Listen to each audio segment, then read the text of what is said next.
Olá, alunos! Aqui é a professora Caroline e na aula de hoje nós vamos trabalhar com os comandos de decisão na linguagem de programação C.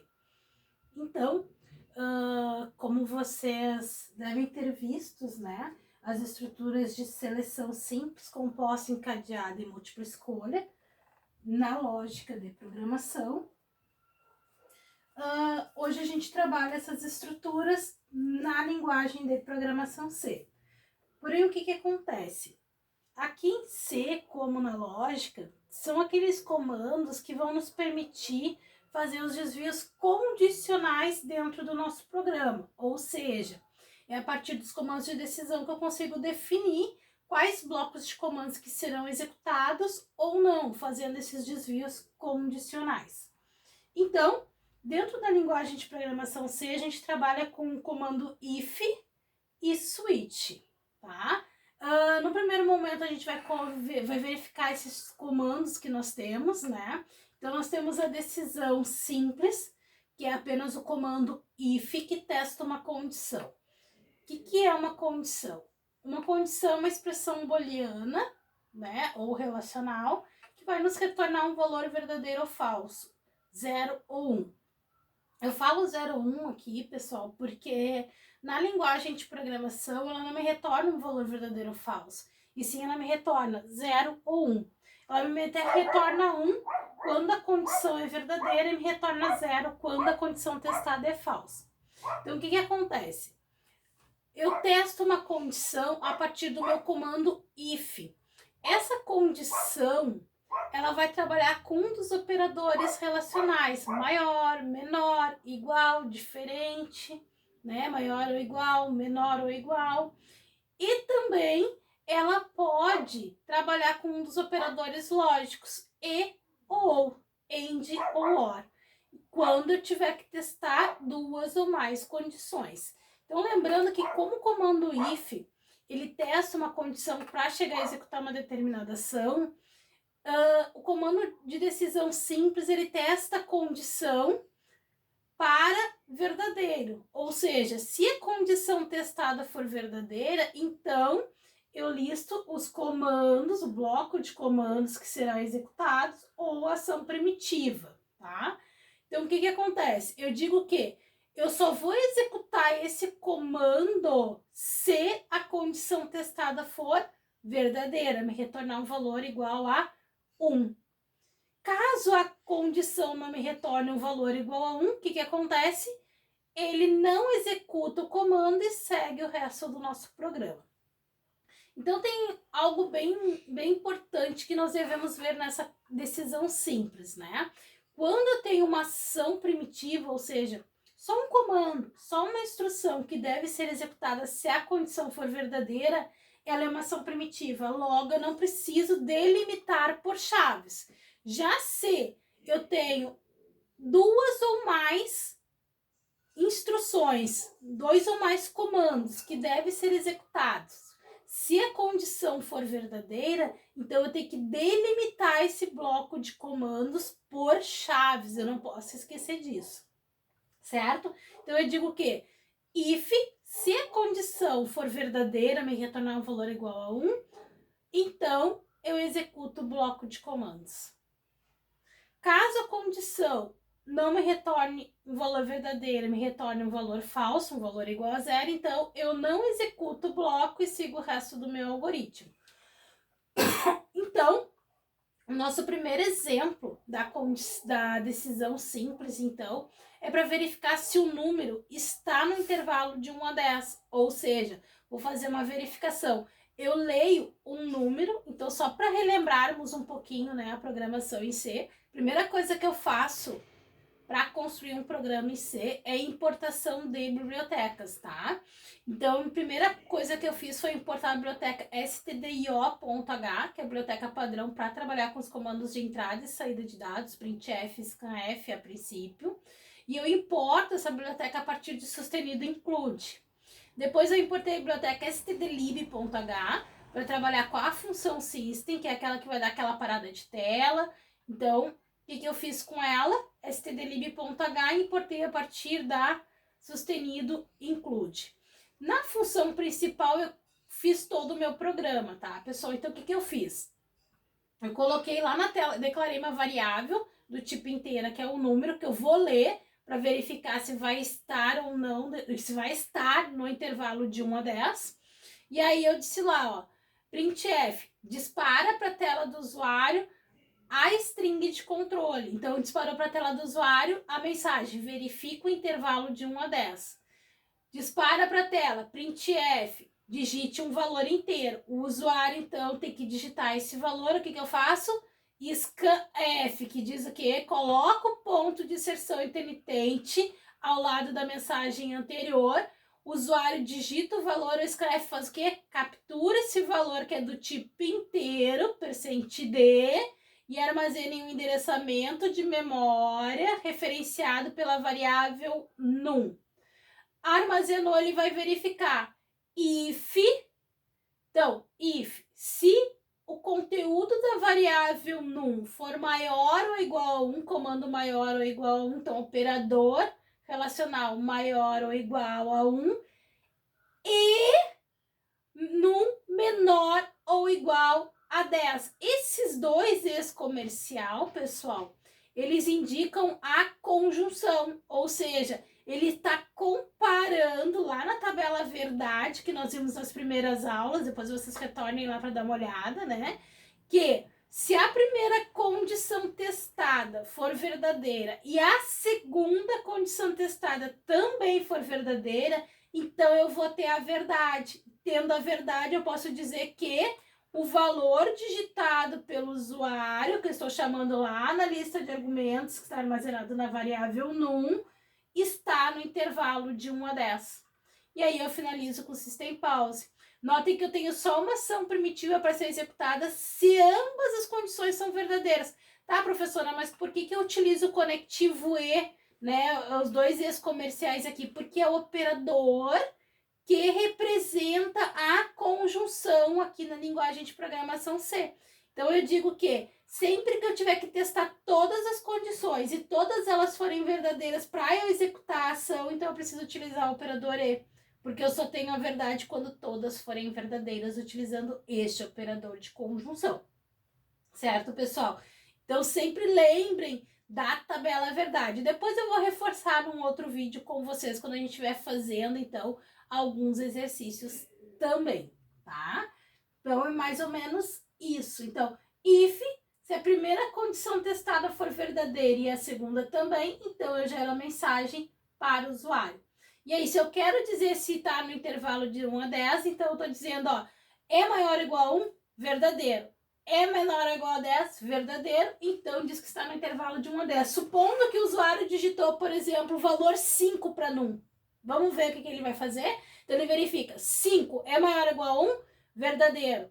5 é menor ou igual a 10? Verdadeiro. Verdadeiro com verdadeiro eu tenho a verdade. Tendo a verdade, ele dispara para a tela. Valor 5 está no intervalo de 1 a 10. E finaliza o nosso programa. Agora, se o usuário digitar, por exemplo, o valor 20, o que acontece? If se 20 é maior ou igual a 1, verdadeiro. 20 é menor ou igual a 10, falso. Então, verdadeiro com falso, na tabela verdade do conectivo E, nós temos a falsidade. Então, o que acontece? Ele não executa e finaliza o nosso programa. Simples assim. Certo, pessoal? Vamos para o próximo comando, então. Agora, nós temos a decisão composta. Porque agora, pessoal, o que eu estou fazendo? Agora, eu testo a ação, eu testo a condição. Se a condição for verdadeira, eu listo ações para serem executadas e listo ações para serem executadas se a condição for falsa. Então, eu tenho if, else. Então, o que eu digo aqui, ó? If, condição. Se a condição testada for verdadeira, então eu executo este comando ou bloco de comandos que deve ser delimitado por chaves. Else, se não, eu executo este comando ou bloco de comandos que devem ser delimitados por chaves. Ou seja, if, se a condição for verdadeira, eu executo esse bloco ou esse comando e sigo o resto do algoritmo. Agora, se a condição testada for falsa, então eu não executo esse comando ou bloco, venho para o else e executo os comandos ou bloco do else. Então, ou eu executo a ação para verdadeiro ou eu executo a ação para falso. Eu não executo as duas ações. Certo, pessoal? Ou eu executo os comandos para verdade ou eu executo os comandos para falso. Eu também posso ter a seguinte sintaxe, tá, pessoal? Eu posso ter um bloco de comandos a ser executado se a condição for verdadeira e uma ação primitiva caso a condição seja falsa. Então, sempre lembrando, se a condição for verdadeira, executo o bloco e sigo o resto do algoritmo. Nem verifico o else. Se a condição for falsa, eu não executo o bloco, venho para o else e executo a ação do else. Ou também posso ter uma ação primitiva para a condição verdadeira e um bloco de comandos para a condição falsa. Então, verificando. If, se a condição for verdadeira, executo o comando e sigo o resto do algoritmo. Agora, se a condição for falsa, eu não executo o comando, venho para o else e executo o bloco do else para a condição falsa. Lembre-se sempre, ou eu vou executar a ação para verdadeiro, ou eu vou executar a ação para falso. Sempre depende do que retornar da condição testada. Ou também posso ter um bloco de comandos para determinar as ações que serão executadas a partir da condição verdadeira e também posso ter um bloco de comandos para determinar o que vai ser executado para a condição falsa. Lembrando, se a condição for verdadeira, executo o bloco do if. Se não, se a condição for falsa, executo o bloco do else. Então, a decisão encadeada, pessoal, ela quase não vem nas bibliografias. Por quê? Porque essa condição, ela substitui o nosso e-comercial lá anterior, onde eu digo que eu tenho ifs alinhados um dentro do outro, que eu vou testando enquanto as condições forem verdadeiras. Ou seja, esse comando ou bloco de comando só será executado se todas as condições testadas anteriormente forem verdadeiras. Então, basta que a primeira seja verdadeira e a segunda também para executar esse bloco. Então, se essa condição for verdadeira e essa for verdadeira, eu executo. Agora, se essa condição testada for verdadeira e essa condição testada for falsa, eu não executo e sigo o resto do meu programa. Se essa condição for falsa, eu nem testo a segunda e sigo o resto do programa. Então, essas são as três comandos de decisão com if que nós podemos ter dentro dos nossos programas, tá, pessoal? Depois eu tenho um exemplo aqui com a decisão composta, em que agora eu verifico se o número está ou não dentro do intervalo de 1 a 10. Então, agora eu já tenho a possibilidade de verificar um ou outro. Então, eu faço a mesma verificação anterior. Eu peço para o usuário entrar com o número inteiro, leio esse número e verifico. If, se o num for maior ou igual a 1 e também for menor ou igual a 10, eu mostro que o número está no intervalo de 1 a 10. Else, se não, eu mostro que o valor não está no intervalo de 1 a 10. Ou seja, agora eu tenho as duas possibilidades. Se o usuário digitar 5, por exemplo, eu verifico. If 5 é maior ou igual a 1, verdadeiro. 5 é menor ou igual a 10, verdadeiro. O que acontece? Eu entro no verdadeiro com verdadeiro, eu entro na condição e mostro o valor 5 está no intervalo de 1 a 10, não executo o else e finalizo o algoritmo. Agora, se o usuário digitar 20, ó, ele digitou 20 para não, verifica. If 20 é maior ou igual a 1, verdadeiro. 20 é menor ou igual a 10, falso. Verdadeiro com falso na tabela verdade nos dá falso. Sendo falso, eu não executo o comando do if, vou lá pro else e executo o comando do else, que diz o quê? O valor não está no intervalo de 1 a 10. Então, o valor 20 não está no intervalo de 1 a 10. E finalizo o meu programa. Agora, no exemplo 3, pessoal, é a condição encadeada. Aí vocês vão ver que eu posso substituir aquele comercial por uma condição encadeada. Então, agora, aqui é o mesmo exemplo. Eu leio um número, quero saber se está no intervalo de 1 a 10. E aí, eu trabalho com duas condições para dizer que está no intervalo. Então, eu digo assim, ó, se não for maior ou igual a 10, ver condição verdadeira, então eu testo a próxima condição. Se num for menor ou igual a 10, condição verdadeira, então eu executo o comando referente à condição verdadeira, que diz que o número está no intervalo de 1 a 10, sigo o resto do algoritmo, não executo else e finalizo. Agora, se o número for maior ou igual, por exemplo, 20 é maior ou igual a 1, verdadeiro. 20 é menor ou igual a 10, não. Então ele vem para cá para o else e diz, ó, o valor não está no intervalo de 1 a 10.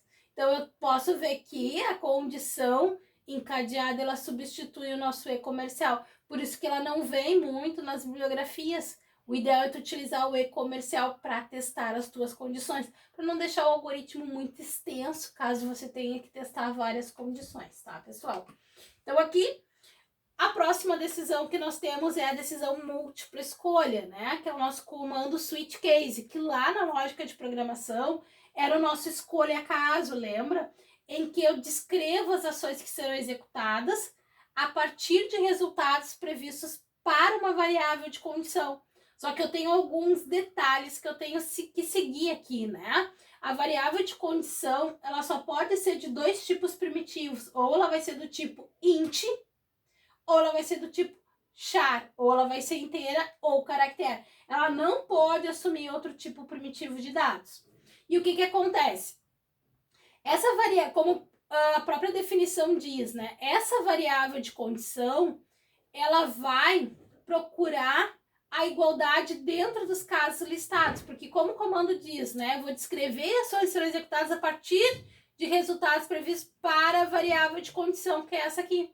Então, o que eu digo? Essa variável de condição vai procurar a igualdade dentro dos casos listados. Ela encontrou essa igualdade, ela executa os comandos referentes ao caso, dá um desvio incondicional break e finaliza a partir do e segue executando a partir do fecha-chaves que encontrar.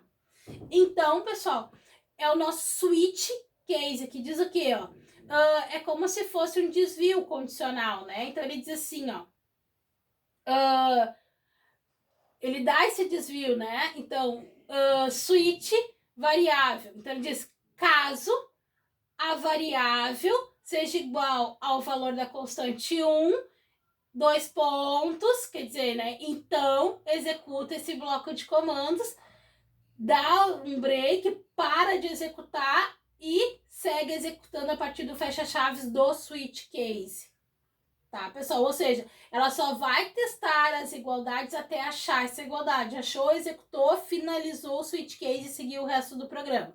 Agora, então sempre lembre, no switch case, no final de cada case, tem que ser previsto um break, porque é ele que finaliza a estrutura, caso contrário, ela segue testando os demais casos. E o switch case, pessoal, ele pode trabalhar com default, ou seja, esse default ele gera uma exceção de opção inválida, comando não encontrado, né? Ele gera uma exceção. Então, ele pode ou não ser previsto dentro desse switch case, tá? Então, lembre-se sempre, eu posso ter tantos cases quanto for necessário dentro do meu programa.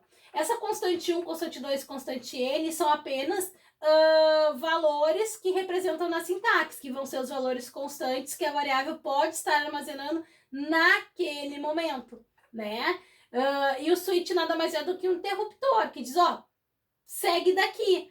Então, você chegou aqui, você vai entrar e vai testar cada um dos casos. Achou a igualdade, executou, parou e seguiu a partir do fecha-chaves. Se ele não, esse default aqui só vai ser executado se a variável de condição não achar igualdade dentro dos cases listados, certo? E ele pode ou não ser previsto dentro do nosso múltipla escolha. Seguindo para o exemplo 3, pessoal, que é o do nosso switch case, eu tenho um programa que ele vai ler o código de um produto e vai informar a região da procedência desse produto, seguindo a tabela. Então, eu tenho o código do produto aqui, que é 100. Então, se o código do produto lido for 100, ele vai dizer que ele é da região sul. Se for 110, diz que é da região norte. Se for 120, diz que o produto é da região leste. Se for 130, diz que o produto é da região oeste. Caso o código do produto seja diferente dos códigos da tabela, ele tem que gerar que o produto é sem procedência. Então, vamos lá para o nosso exemplo.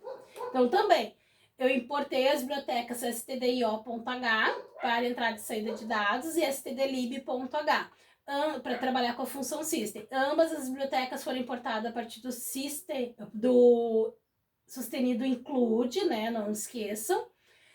E fiz tudo na função main, tá? Então, o que aconteceu aqui? Primeiro passo, eu declarei uma variável que vai ser lida para armazenar o código do produto que o usuário vai me informar, que vai ser do tipo int, porque eu tenho lá o código 100, 110, 120, 130, tá? Então, ela vai receber um desses códigos ou um código que não exista na tabela. E aí vai gerar a exceção, né, de produto sem procedência.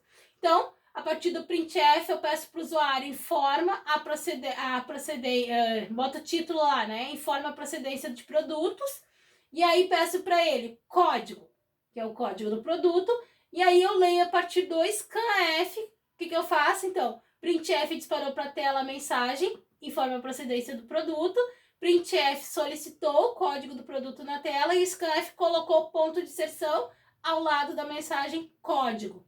O usuário digitou o valor e aí o scanf fez o quê? Capturou o valor do tipo int e armazenou no endereçamento de memória referenciado pela variável code.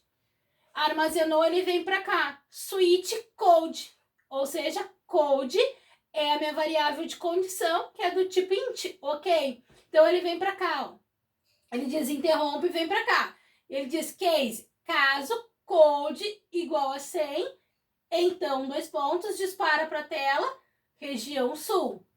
Break, que dá o desvio incondicional, onde diz, ó, para e segue a partir do fecha-chaves do switch case. Agora, case, caso código seja igual a 110, então gera mensagem de região norte e dá o desvio incondicional.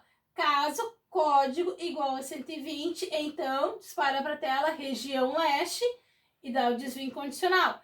Caso código igual a 130, então dispara para a tela região oeste e dá o desvio incondicional. Agora, caso o código não encontrou igualdade dentro dos casos listados, ele vai lá para o default e vai dizer default produto sem procedência, break para finalizar. Então, o que acontece? Digamos que o usuário digite lá 120. O que ele vai fazer? O code está armazenando 120. Ele vem, case 120 é igual a 100? Não. Case 120 é igual a 110? Não. Case 120 é igual a 120? Sim, verdadeiro. Então, dispara para a tela, região leste, dá o desvio incondicional, vai para o fecha-chaves do switch case e segue executando a partir dele que finaliza o nosso programa. Agora, supondo que o usuário digitou 100. Digitou 100 lá, o code está armazenando o valor 100. Então, ele vem para cá, interrompe. Caso 100 é igual a 100, verdadeiro. Então, printf, dispara para a tela, região sul, break, dá o desvio incondicional. Então, quer dizer o quê? Não testa mais, finaliza o múltipla escolha e finaliza o nosso algoritmo. Segue o resto do nosso programa. Agora, o usuário digita, por exemplo, o código 150. Ele vai fazer o quê? Code está armazenando 150. Então, interrompe, code 150. Caso 150 é igual a 100, não. Caso 150 é igual a 110, não. Caso 150 é igual a 120, não. Caso 150 é igual a 130, não. Então, ele não encontrou a igualdade dentro dos casos listados, o que ele vai fazer? Vai lá para o default e vai executar o comando dele. Produto sem procedência, dispara esse valor para a tela e finaliza o múltipla escolha e finaliza o nosso programa.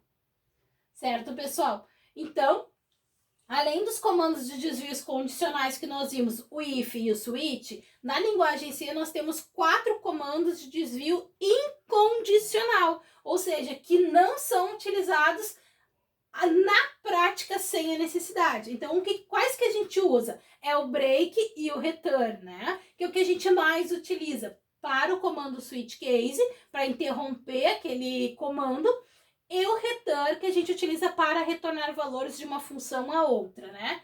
Então, vamos ver quem são eles, né? O return, como nós já conhecemos, né? Nós vimos na aula passada que o return, ele é um comando que é um desvio incondicional que retorna um valor de uma função a outra.